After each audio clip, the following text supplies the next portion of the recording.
pun kurang ajarnya umat. Di sini sedikit bedanya dengan nabi-nabi terdahulu. Juga perbedaan dalam pola dakwah. Nabi Nuh ketika dakwahnya ditolak oleh umat, keluar doanya meminta umatnya ditenggelamkan. Tetapi Nabi kita ketika dilontari batu oleh umat, malah beliau mendoakan umatnya agar memperoleh hidayah. Oleh sikap yang semacam ini, wajar lalu iblis menganggap Nabi Muhammad sebagai musuh ranking pertama. Yang kedua, siapa musuhmu di antara umatku? Yang kedua kata iblis, musuhku Muhammad imamun adil, pemimpin yang adil. Itu yang akan menjadi musuhku di dunia ini. Putus asa iblis menghadapi pemimpin yang adil. Tipu dayanya tidak terkena. Segala tingkah polanya tidak diperturutkan. Imam yang adil, pemimpin yang adil merupakan musuh daripada iblis laknatullah alaih. Apa sebabnya? Karena pemimpin yang adil mempunyai dampak dalam kehidupan di dunia ini. Melindungi orang banyak, menenteramkan orang banyak. Makin aman, tentram, tenang situasi dan kondisi, makin mudah orang melaksanakan ibadah. Makin tekun orang melaksanakan ibadah, makin dekat dia dengan Allah.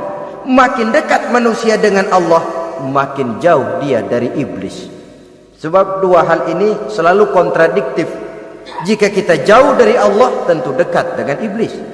Jika kita jauh dari iblis, harus dekat tentu dengan Allah, dan begitu selanjutnya.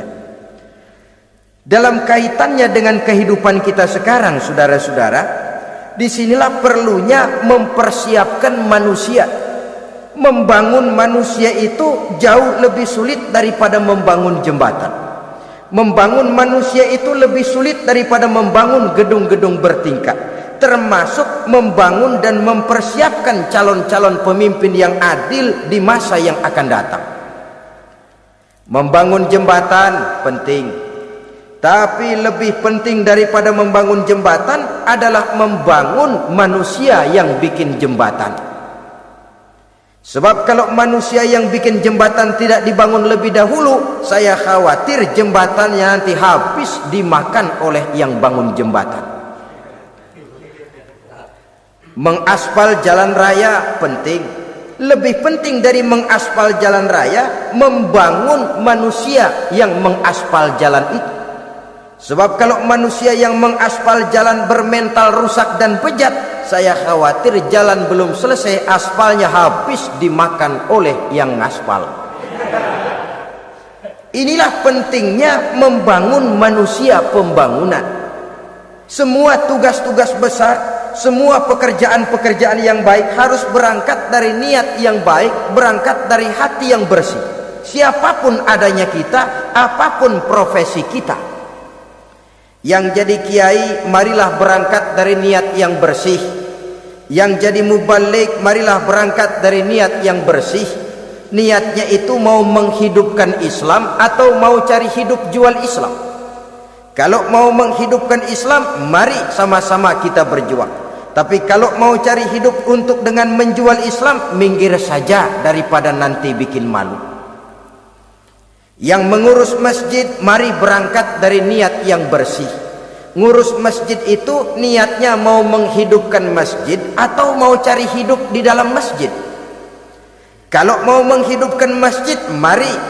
Tapi kalau mau mencari hidup di dalam masjid, tolong minggir saja daripada nanti bikin aib. Yang jadi orang alim, mari berangkat dari niat yang bersih.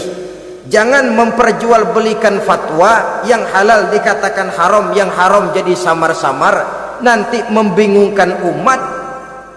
Berangkat dari niat yang bersih, membangun manusia pembangunan. Ini barangkali istilah yang lebih kena. Saudara-saudara kaum muslimin rahimakumullah, setiap kita pada hakikatnya punya bakat. Secara fitrah yang kita bawa, bakat apapun kita ini punya. Saudara punya bakat jadi pemimpin, saudara pun punya bakat jadi pengkhianat. Saudara punya bakat jadi orang soleh, saudara juga punya bakat jadi orang salah. Saudara punya bakat jadi orang besar, saudara pun punya bakat jadi orang hina. Seluruh bakat ada di dalam diri kita. Tinggal nanti pertumbuhannya mana yang lebih subur. Saudara punya sifat berani, saudara pun punya sifat takut. Seberani-beraninya orang mesti ada sifat takutnya. Nanti mana yang tumbuh lebih subur? Kalau takutnya tumbuh lebih subur, dia akan jadi orang penakut. Kalau beraninya yang tumbuh lebih subur, dipupuk oleh lingkungan, pendidikan dan sebagainya, dia akan tumbuh jadi orang pemberani.